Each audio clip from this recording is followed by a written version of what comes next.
Good morning friends, स्वागत है आप सभी का अमित जी की जीएस वाला क्लासेस में। और जो आज की क्लासेस है काफ़ी इंपॉर्टेंट क्लासेस होगी, सबके लिए इंपॉर्टेंट है। और जो आज जो हम लोग टॉपिक पढ़ेंगे, आज पार्लियामेंट टॉपिक है। पार्लियामेंट से जितनी भी संबंधित जानकारियाँ हैं और उस जानकारियों को हम लोग अच्छे से पढ़ेंगे। तो आज जो टॉपिक है क्या है, पार्लियामेंट। बने रहिएगा मेरे साथ क्योंकि आज का जो वीडियो बहुत बहुत इंपॉर्टेंट है। और एक और बात है कि एक रेलवे का नोटिफिकेशन भी आ चुका है। 15 दिसंबर से उसके एग्ज़ाम भी स्टार्टिंग कुछ ना कुछ सुने होने वाला है। देखिए क्या होता है। तो आज के जो टॉपिक क्या है हमारा, पार्लियामेंट, संसद। आज का जो टॉपिक है संसद, पार्लियामेंट।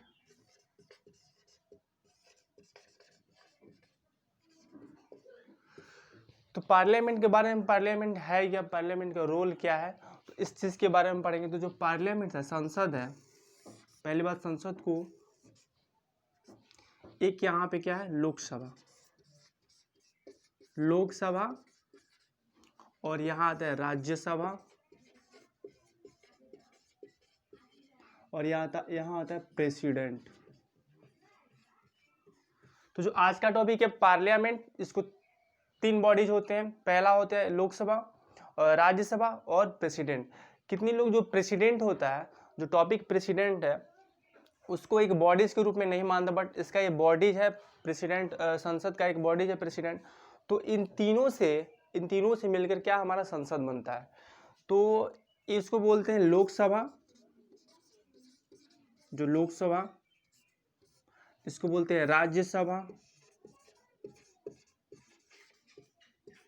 और इसको बोलते हैं ये हमारे राष्ट्रपति, राष्ट्रपति। डन। तो लोकसभा, राज्यसभा और राष्ट्रपति, इन तीनों से मिलकर हमारा संसद बनता है। तो लेकिन हाउसेस 2 ही होते हैं, 2 ही सदन होता है। एक लोकसभा सदन होता है, एक राज्यसभा सदन होता है। तो हाउस की जब बात आएगी तो यही दोनों क्या हमारे हाउसेस हैं, सदन। क्या, लोकसभा सदन, एक राज्यसभा सदन। तो इनमें भी जो लोकसभा होता है उसको हम क्या बोलते हैं, लोअर हाउस बोलते हैं, लोअर हाउस। और ये जो हमारा है इसको बोलते हैं अपर हाउस। मतलब कि इसके निम्न सदन, और ये जो हमारा होगा उच्च सदन। कंफर्म। तो लोकसभा, राज्यसभा, प्रेसिडेंट, संसद के बॉडीज हो गए। और जो 2 ही सदन होता है, एक होता है राज्यसभा, एक होता है लोकसभा सदन। इन 2 ही सदनों से सदन होता है। उसके बाद से इसको लोअर हाउस बोला जाता है, एक को अपर हाउस बोला जाता है। यदि आप संविधान की बात करें तो संविधान में इसको आर्टिकल 81 में रखा गया है, और इसको आर्टिकल 80 में रखा गया है, और इसको आर्टिकल 52 में रखा गया है।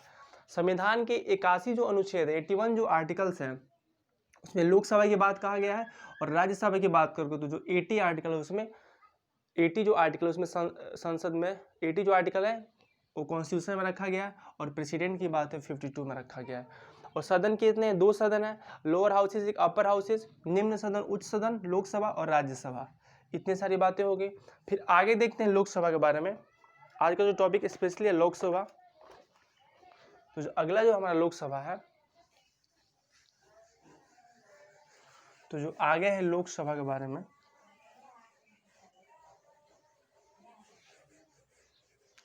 जो लोकसभा है एक लोगों की सभा है, जिसको हम लोकसभा की अब बात करते हैं। लोकसभा,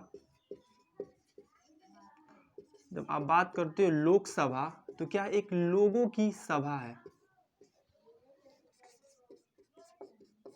लोगों की सभा। क्या वही हमारा लोकसभा है।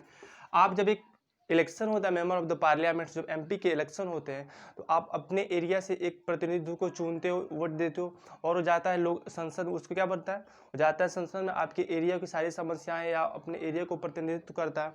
तो उसी को क्या होता है, उसी को बोलते हैं मेंबर ऑफ द पार्लियामेंट। एक लोगों की सभा होती है, उसी को लोकसभा हो।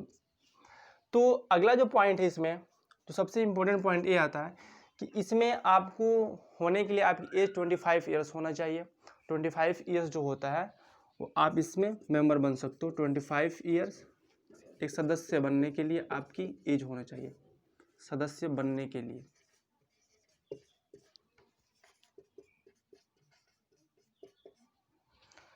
कंफर्म। और जब आप एक बार मेंबर ऑफ द पार्लियामेंट जीत जाते हो तो आपको 5 साल तक एक एमपी के पद पे रहते हो, 5 साल तक, 5 ईयर्स तक आप एमपी के पद पे बने रहते हो, member of the parliament.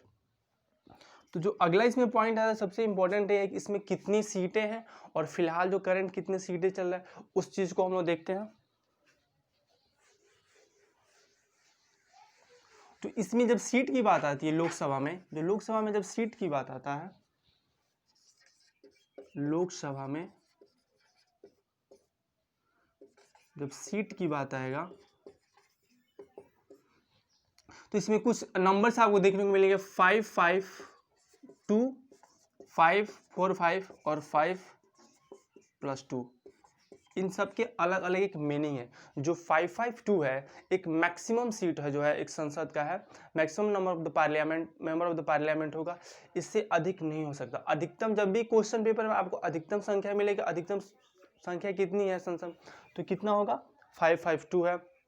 Lok Sabha में सबसे अधिकतम संख्या 552 है। और जो 545 है एक करेंट चल रहा है आपका अभी, जो एक वर्तमान में जितनी भी लोकसभा की सीटें हैं 545 है। और अभी जो ये जो आंकड़ा दिया है आपको 543 + 2, इसका बात क्या है, इसको देखते हैं।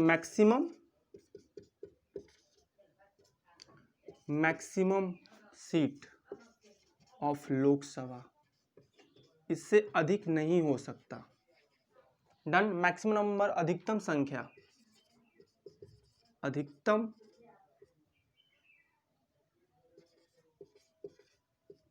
संख्या, इससे अधिक मतलब नहीं हो सकता। और जो 545 है क्या हमारा करेंट जो चल रहा है, करेंट सीट ऑफ लोकसभा, जो लोकसभा की सीट है, करंट सीट क्या है ना, लोकसभा अभी इतना है। और जो 543 + जो 2 दिया गया है, 543 + 2, इसमें क्या होता है कि जब लोकसभा का चुनाव होता है उसमें यदि 543 में से एक भी मेंबर यदि एंग्लो इंडियन ना हो, उस दौरान क्या किया जाता है, +2 जो मेंबर्स होते हैं, +2 जो होता है, एक राष्ट्रपति के द्वारा 2 एंग्लो इंडियंस को, 2 आंग्ल भारतीयों को लोकसभा में रख लिया जाता है। उनका एक अधिकार होता है कि डायरेक्ट प्रेसिडेंट जो क्या करता है, लोकसभा में 2 आंग्ल इंडियन को रख सकता है। लेकिन वो अब अधिकार तो होता है उसके पास, लेकिन उसके एक मंत्रिपरिषद के सलाहकार पर ही वो राष्ट्रपति करता है। इसमें क्या होगा, इसमें कोई मेंबर नहीं होना चाहिए। 543 में जब देखा जाता है कोई मेंबर एंग्लो इंडियन नहीं है, तो 2 जो होते हैं राष्ट्रपति के द्वारा, प्रेसिडेंट के द्वारा, president nominate 2 Anglo Indians in Lok Sabha. तो जो 2 लोकसभा में प्रेसिडेंट के द्वारा रखा जाता है, 2 आंग्ल भारतीयों को रखा जाता है प्रेसिडेंट के द्वारा, उनका अधिकार डायरेक्ट अधिकार होता है। तो इस सारे नंबर से 552 जो क्या है maximum seat of the Lok Sabha, अधिकतम इसका संख्या अधिक नहीं हो सकता। और जो 545 है करेंट सीट अभी है, और जो 543 + 2 यही 545 हो जाता है, यही जो है। तो ये सारी बातें। फिर जो अगला पॉइंट है, अगला पॉइंट को देखते हैं। एक 2001 में एक अमेंडमेंट किया गया था 2001 में, कि जो लोकसभा और विधानसभा की सीटें होंगी, एक लोकसभा और एक लेजिस्लेटिव असेंबली विधानसभा की जितनी भी सारी सीटें होंगी, वो 2026 तक उसमें कोई परिवर्तन नहीं किया जाएगा। और जो अमेंडमेंट किया गया था 2001 में, एक 84 अमेंडमेंट किया गया था, उस 84 में अमेंडमेंट में 2026 तक लोकसभा और विधानसभा, लोकसभा और लेजिस्लेटिव असेंबली विधानसभा की जो सीटें होंगी, जो सीट होगा, कोई परिवर्तन नहीं होगा, यथावत रहेगा, कोई परिवर्तन नहीं होगा। उसमें इस चीज को कहा गया है, कंफर्म, यथावत रहेगा। डन। जो लोकसभा में आपको वोटिंग करने के लिए आपको सबसे बाद आपको एज कितनी होनी चाहिए वोट के लिए, 18 ईयर्स। 18 वर्ष के जब आप हो जाएंगे तो आपको वोट देने का अधिकार है, राइट टू वोट है। और जब हम लोग आर्टिकल पढ़ेंगे एक एक आर्टिकल, उस आर्टिकल में जो वोट का अधिकार है 324 से लेकर 329 तक दिया गया है, जिसमें 326 आर्टिकल होता है, 326 जो आर्टिकल होता है वो राइट टू वोटिंग की बात करता है, आपको वोट देने का अधिकार है। 324 आर्टिकल वोट देने का अधिकार नहीं है। उसमें चुनाव जो आयोग होता है उसको डाटा को संरक्षण करने के सही ढंग से कराने के लिए उसमें बात कहा गया है। लेकिन जो 326 है वो राइट टू वोटिंग का बात करता है। लेकिन जब हम आर्टिकल पढ़ेंगे तब उस वहाँ अच्छे से डिस्कस करेंगे। यहाँ पे एक चीज़ बताना था कि अब वोट देने का अधिकार कितना है, 18 ईयर्स है, 18 वर्ष है। लेकिन इसके पहले 20 ईयर्स हुआ करता था। जब आप 21 साल के हो जाओगे तब आप वोट दोगे। लेकिन वहीं 20 ईयर्स को 18 वर्ष एक संविधान संशोधन हुआ था, 61वां संविधान संशोधन। ये काफ़ी इंपॉर्टेंट है। 61वां जो संविधान संशोधन हुआ था 1989 में, उस दौरान 21 वर्ष से घटा के 18 वर्ष कर दिया गया था कि जो 18 वर्ष के लोग होंगे वो वोट देने का अधिकार होगा। कौन सा संविधान संशोधन हुआ था? 61वां संविधान संशोधन 1989 में, 1989 में हुआ था। जो अगला पॉइंट है इसमें,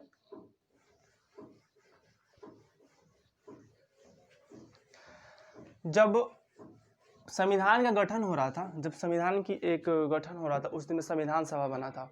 9 दिसंबर 1946 को पहले मीटिंग हुआ था संविधान सभा का। उस दौरान जो संविधान सभा था दो तरह से कार्य कर रहा था।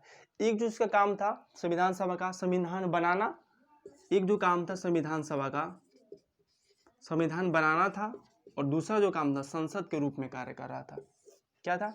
एक संविधान बनाने का काम कर रहा था, संविधान बनाना का कार्य कर रहा था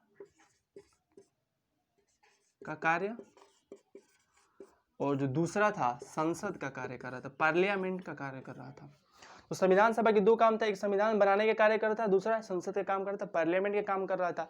लेकिन जो संविधान सभा बनाने का जो काम था उस दौरान इसके जो अध्यक्ष थे कौन थे? डॉक्टर राजेंद्र प्रसाद थे, doctor Rajendra Prasad.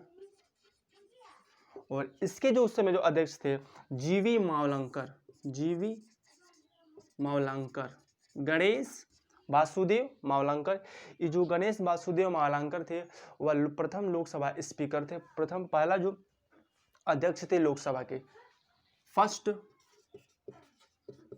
Speaker of Lok Sabha, speaker of Lok Sabha. तो लोकसभा के पहले क्या थे? स्पीकर थे जीवी मावलंकर। तो संविधान दो सभा काम कर रहे थे, एक संविधान बनाने का काम कर रहा था और एक जो संसद के रूप में कार्य कर रहा था। फिर जो अगला पॉइंट है हमारा, और इसके उपाध्यक्ष की बात करोगे, उपाध्यक्ष की बात करोगे, जब प्रथम उपाध्यक्ष की बात करोगे लोकसभा के, तो अनंत शयनम थे। तो जो अगला पॉइंट है इसमें,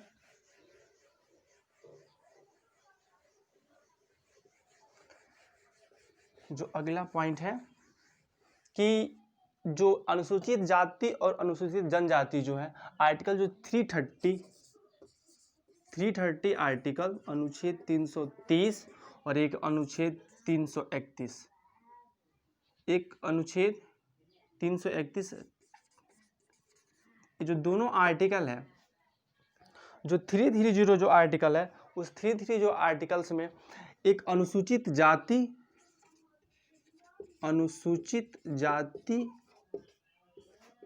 और अनुसूचित जनजाति लोगों के लिए आरक्षण की बात करता है लोकसभा में। अनुसूचित जनजाति मतलब एससी और एसटी की बात करते हैं, एक रिजर्वेशन के आरक्षण की लोकसभा में। डन। एक लोकसभा में आरक्षण की बात करता है। 331 आर्टिकल है, 331 आर्टिकल में वही जो हम लोगों ने पढ़ा था 543+2, इसमें दो आंग्ल भारतीयों को राष्ट्रपति के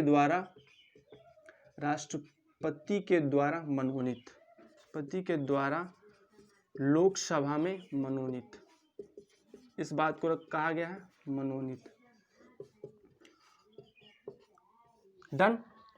तो 330 आर्टिकल में क्या था? एससी और एसटी के लिए रिजर्वेशन की बात करके, और 331 में क्या है कि जो आंग्ल भारतीय राष्ट्रपति के द्वारा लोकसभा में मनोनीत, इन सारी चीज़ों बात को कहा गया है। तो जो अभी जो करंट जो स्पीकर है, आप उसको, जो करंट लोकसभा जो स्पीकर है ओम बिरला है, अभी करंट लोकसभा जो 17वीं लोकसभा स्पीकर चल है। तो जो अगला इसमें आज की जो क्लास है हमारा, इसमें बहुत सारे ये भी टॉपिक है। जो मनी बिल जो लाया जाता है, मनी बिल सबसे पहले लोकसभा में लाया जाता है, उसमें प्रेसिडेंट की अनुमति होती है, लोकसभा में लाया जाता है। उसके बाद से राज्यसभा में जाता है, फिर उसमें प्रेसिडेंट की सिग्नेचर होता है। तो ये सारी प्रोसेस यहीं से शुरू होती है। लोकसभा में सबसे पहले मनी बिल को लाया जाता है। तो आज की जो क्लासेस है सिर्फ इतना ही होगी, और आप इस चैनल को लाइक करें और सब्सक्राइब करें, अपने दोस्तों में शेयर करें। थैंक यू, धन्यवाद।